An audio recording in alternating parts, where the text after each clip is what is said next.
Olá, seja bem-vindo a este canal, seja bem-vinda. Se você não for inscrito ou inscrita, convidamos você a se inscrever, também deixa seu like. Nós estamos lendo o primeiro livro de Reis.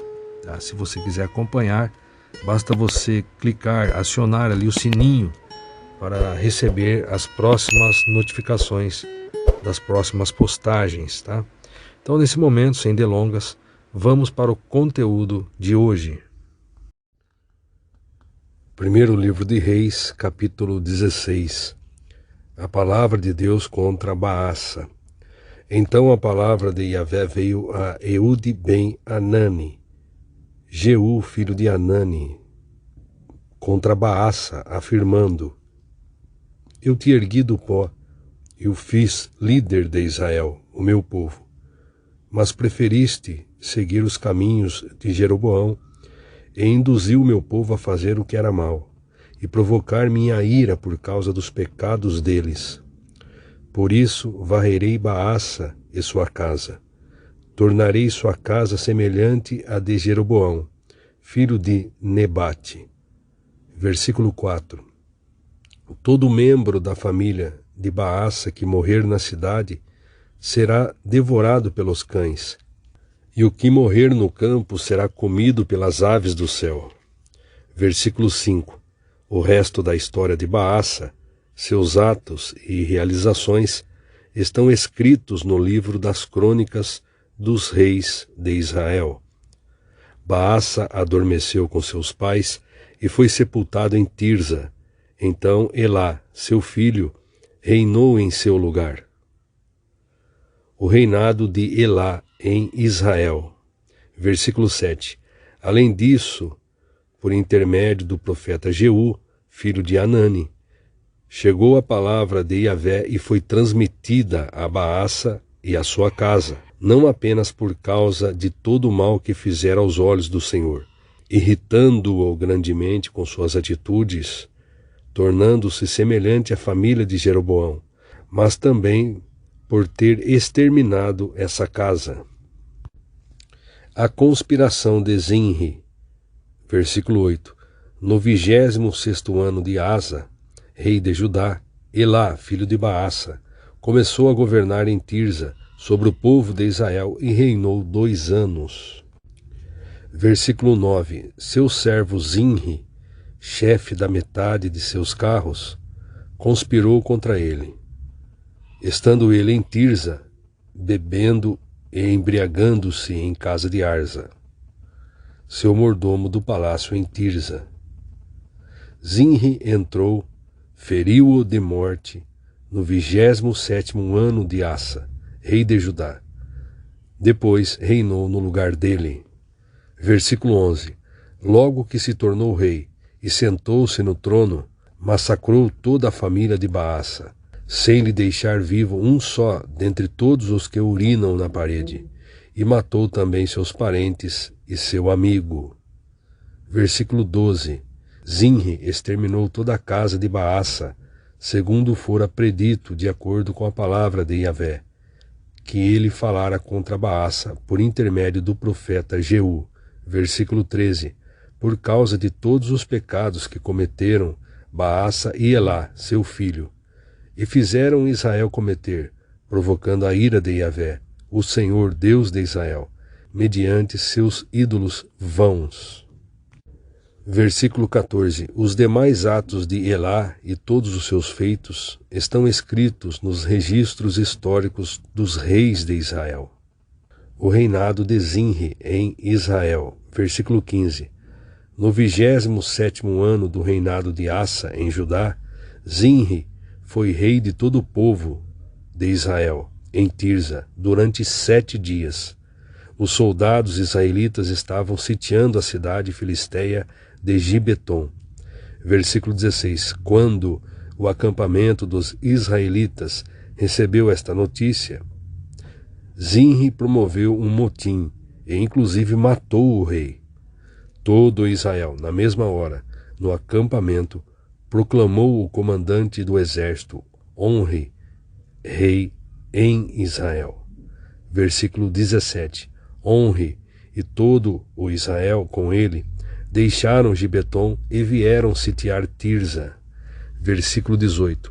Quando Zinri percebeu que a cidade ia ser tomada, entrou no castelo do palácio real e o incendiou em torno de si e morreu.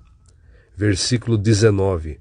Por causa dos pecados que cometera, fazendo o que era mal diante de Yahvé, preferindo andar de acordo com os caminhos de Jeroboão, e agindo conforme os pecados que este cometera, fazendo Israel também pecar.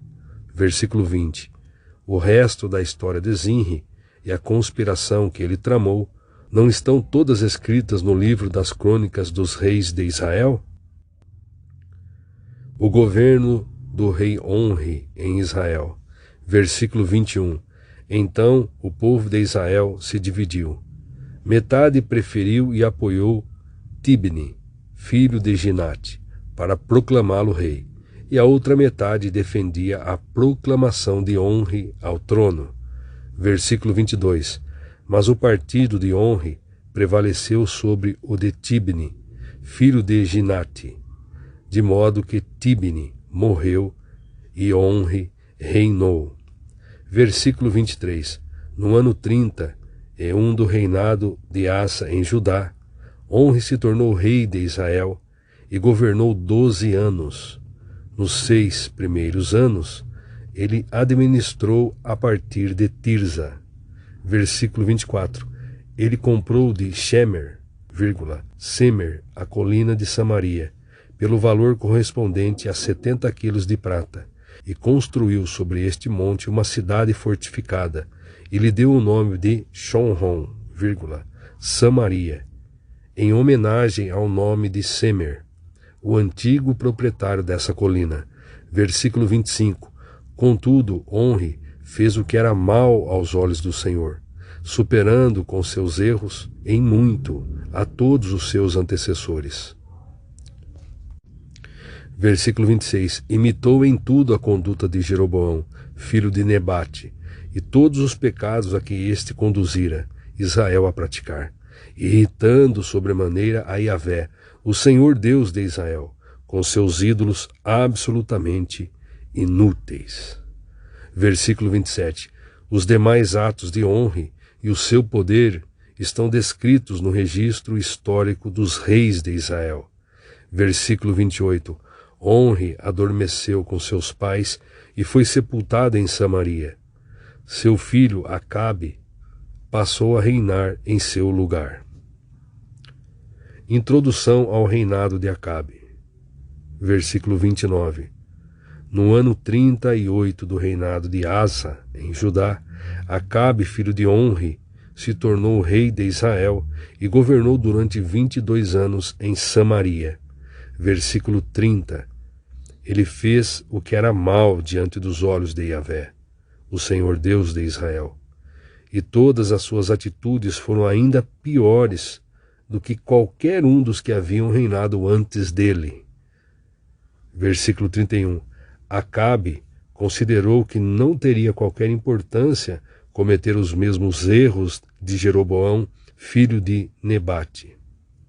E fez pior, casou-se com a Isabel Bate Etbaal, Jezabel, filha de Etbaal, rei dos Sidônios, e passou a devotar seu culto ao deus Baal. Versículo 32.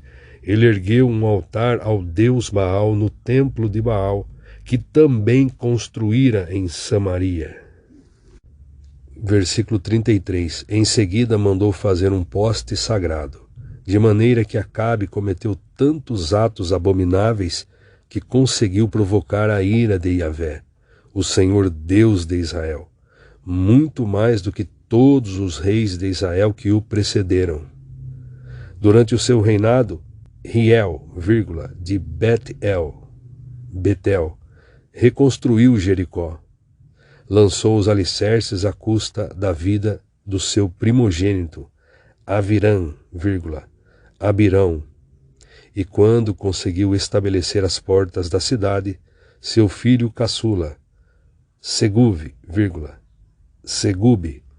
morreu, conforme fora determinado pela palavra que o Eterno havia proferido por intermédio de Josué bin Nun, filho de Nun. Muito bem, nós concluímos aqui a leitura de 1 Reis, capítulo 16. Querendo Deus, estaremos lendo o capítulo 17. Nós lemos o Velho Testamento para o nosso conhecimento histórico, mas nós vivemos o Novo Testamento. Nós ouvimos a voz de Jesus no Novo Testamento. Nós estamos lendo o Velho para nosso conhecimento histórico. Agora estarei lendo aqui o que diz o comentarista. Eu vou ler o versículo 7 e depois ler o que diz o comentarista. Versículo 7. Além disso, por intermédio do profeta Jeú, filho de Anani, chegou a palavra de Yahvé e foi transmitida a Baasa e a sua casa, não apenas por causa de todo o mal que fizeram aos olhos do Senhor, irritando-o grandemente com suas atitudes, tornando-se semelhante à família de Jeroboão, mas também por ter exterminado essa casa. Você veja aqui, Aías profetizara a destruição da família de Jeroboão como punição pela sua idolatria. Embora Baasa tenha sido instrumento para cumprir os desígnios soberanos de Deus, não poderia se esquivar da responsabilidade direta sobre o assassinato daquelas pessoas. Ser-lhe-ia cobrada a culpa por tamanho ato de violência ilícita. Gênesis 50, 20, Isaías 10, 5 ao 7 e 12. O mais terrível castigo que alguém pode receber nesta vida é simplesmente saber que de fato é culpado e que está entregue às forças malignas que varrem toda a terra. A maior punição, aquele que se recusa a aceitar a revelação e a palavra de Deus, é a permissão de Deus para que essa pessoa se jogue na idolatria. O castigo do idólatra é ser entregue às imoralidades que o culto idolátrico sempre traz consigo. Essas paixões provocam uma disposição mental refratária às virtudes e a tudo que tem a ver com os princípios bíblicos mais elementares. Além disso, o idólatra, ainda que de forma culta e branda, como é muito comum em nossos dias pós-modernos, tenderá a se alimentar cada vez mais da prática do pecado, o que determinará sua vida nas trevas neste mundo como na eternidade. Romanos 1, 18 ao 32. O fato de Deus conduzir a casa de Jeroboão para cair nas mãos de Baasa não inocentou o próprio Baasa da condenação por seus crimes.